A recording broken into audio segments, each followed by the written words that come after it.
कक्षा 10वीं के प्यारे बच्चों, स्वागत है आपका मैथ बाय एसटीएम में। आज हम पढ़ेंगे कक्षा 10वीं का चैप्टर 2, दो चरों का रैखिक समीकरण। अब दो चरों का जो रैखिक समीकरण है, इसमें हमें क्या पढ़ना है उस पर चर्चा करते हैं। आपको ये ध्यान देना है कि आप जब गिनती लिखते हैं तो आप 1 से लेकर के 100 तक की गिनती लिखते हैं। ठीक है, 1 से लेकर के 100 तक की गिनती लिखते हैं। जब आप ABCD लिखते हैं तो ए से लेकर के जेड तक की, जिसको आप छोटा जेड ऐसे भी बनाते हैं, या आप ABCD लिखते हैं। ठीक है, इन्हीं दोनों को चर और अचर कहते हैं। चर किसे कहेंगे, अचर किसको कहेंगे? तो जिनका नाम मान ना बदले वो अचर होते हैं, जिनका मान बदले वो लोग चर होते हैं। तो देखो, एक जहाँ भी रहे वो एक ही होगा, 100 जहाँ भी रहे 100 होगा, 2 जहाँ भी रहे वो 2 ही होगा। तो इसको हम बोलते हैं अचर, जो नहीं बदलते। चर वो होते हैं जिनके मान बदल जाते हैं, जैसे कि x, y, z। हर अलग अलग क्वेश्चन में x, y के अलग अलग मान निकलते हैं। आप लगभग 2 क्वेश्चन बना के देख सकते हैं, दोनों में x, y के अलग अलग मान निकलेंगे।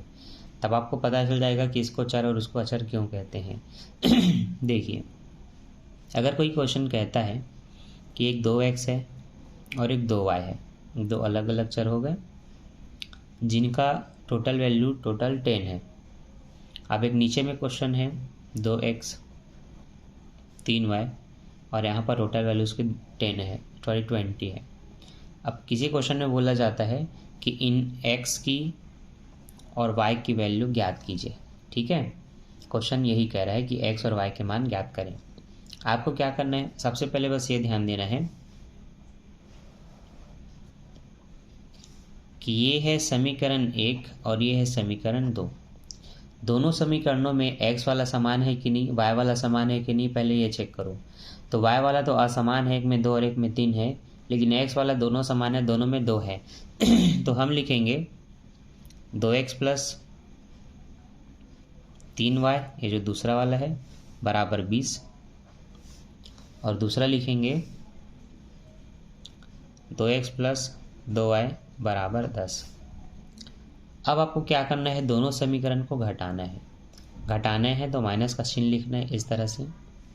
2 में जब 2 घटेगा तो कुछ नहीं बचेगा, 0 बचा समझो। 3y में 2y जाएगा तो 1y बचेगा। अब इसका कोई मतलब नहीं ना, ये जो 0 है।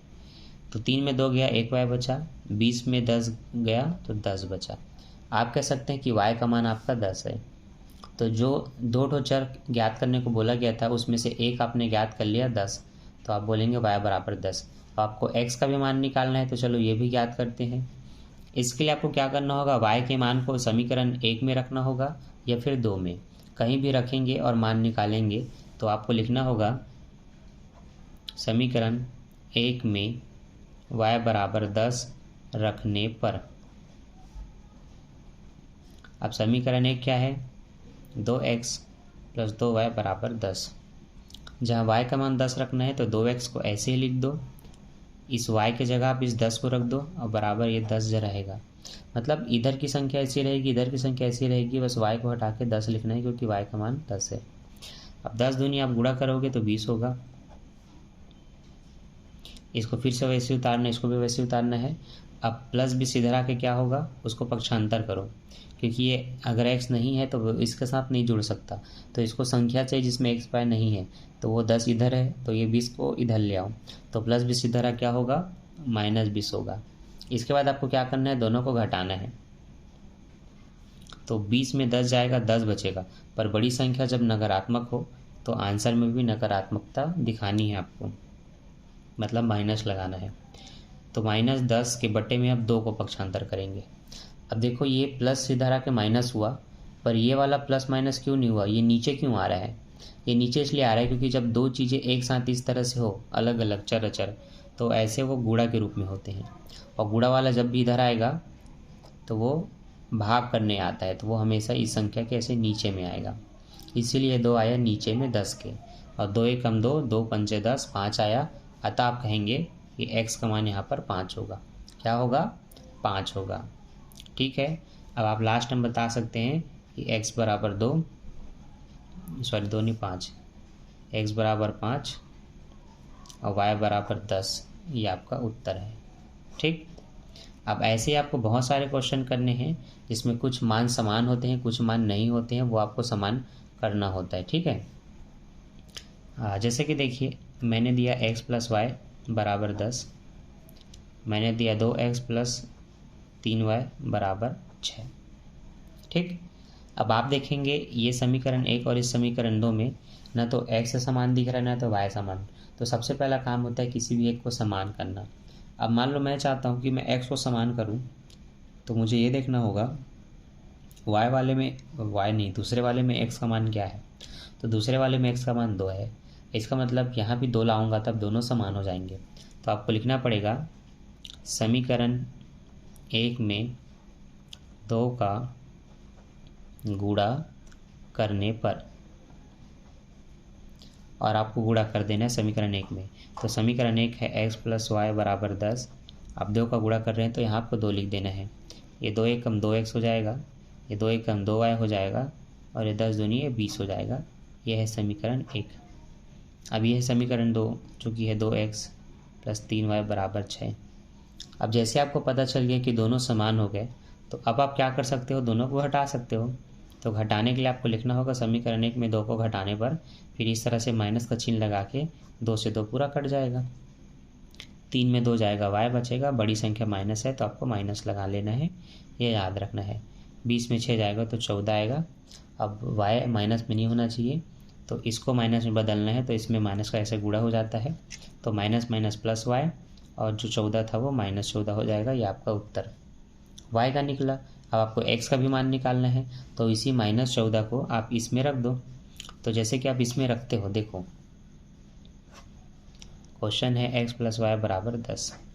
आप y का मान -14 रखोगे तो यहाँ रख दो -14। अब -14 इधर आके +14, तो x का मान 24। ये आपका आंसर। ठीक, बस समझ आया। ये रहा पूरा क्वेश्चन जिसमें हमने 2 चरों का रैखिक समीकरण देखा। अब ये क्वेश्चन बनेंगे कैसे उस पर आते हैं। ये क्वेश्चन बनेंगे कुछ इबारती क्वेश्चनों से, जैसे कि लिखा रहेगा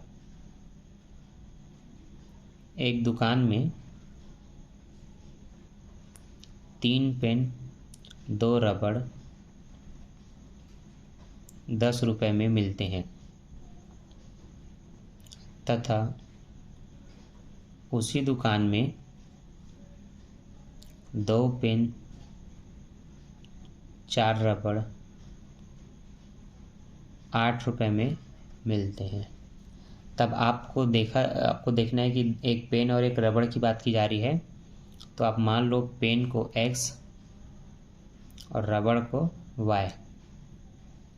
पहले कंडीशन में 3 पेन और 2 रबड़ था, तो देखो पेन को आप x माने हो तो 3x कर दो, पेन को x, 3 है तो 3, रबड़ को y माना है तो y और उसके सामने 2। 3 पेन और 2 रबड़ दोनों को कुल कितने में खरीदा, 10 रुपए में। ये बना समीकरण 1। ठीक, अब दूसरा कंडीशन 2 पेन और 4 रबड़, 2 पेन, पेन को x माने हो तो 2x, रबड़ को y माने हो तो 4y बराबर दोनों के लिए 8 रुपये, समीकरण 2। अब इसी तरह का मैंने क्वेश्चन आपको दे करके यहाँ पर हल करना सिखाया था। अब इसको आप हल कर सकते हो। आप यहाँ पर भी देखो ना तो y समान है ना तो x, y को समान कर सकते हो 2 का गुणा करके, 2 इसमें गुणा करोगे तो ये 4 होगा और 4 4 फिर कट जाएंगे। तो आपको लिखना पड़ेगा समीकरण 1 में 2 का गुणा करने पर। ठीक है, तो ये मैं लिख रहा हूँ समीकरण 1 में 2 का गुणा करने पर। समीकरण 1 क्या है, 3x + 2y = 10। जहाँ पर आपको गुणा करना है 2 का, तो 2 तिया ये 6 होगा, 2 दूनी ये 4 होगा, और 10 दूनी ये 20 होगा।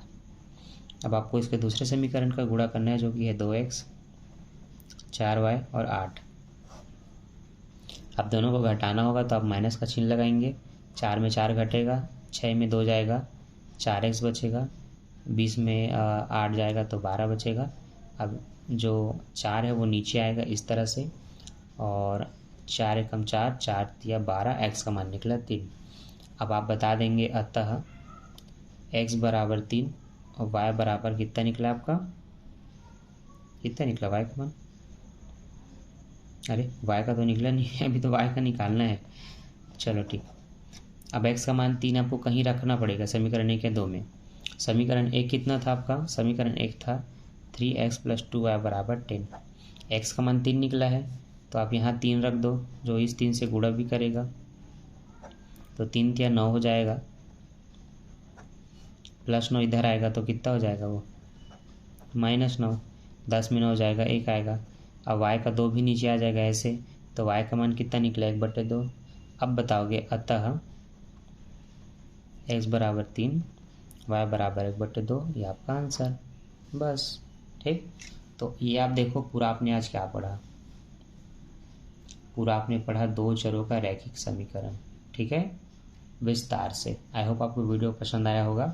तो इसी तरह से वीडियो पाना है, क्वेश्चन को आराम से धैर्य के साथ अच्छे से बनाना है। तो don't forget like, subscribe and share. अभी हमने जो चैप्टर 1 पढ़ा है, चैप्टर 2, इसमें भी हमें बहुत कुछ पढ़ना है। तो वीडियो और आते रहेंगी, आपको वीडियो पे बने रहना है, तो चैनल पे बने रहना, तो सब्सक्राइब कर लेना। बाकी मैं मिलता हूँ नेक्स्ट वीडियो में। अभी के लिए बाय, थैंक्स फॉर वॉचिंग।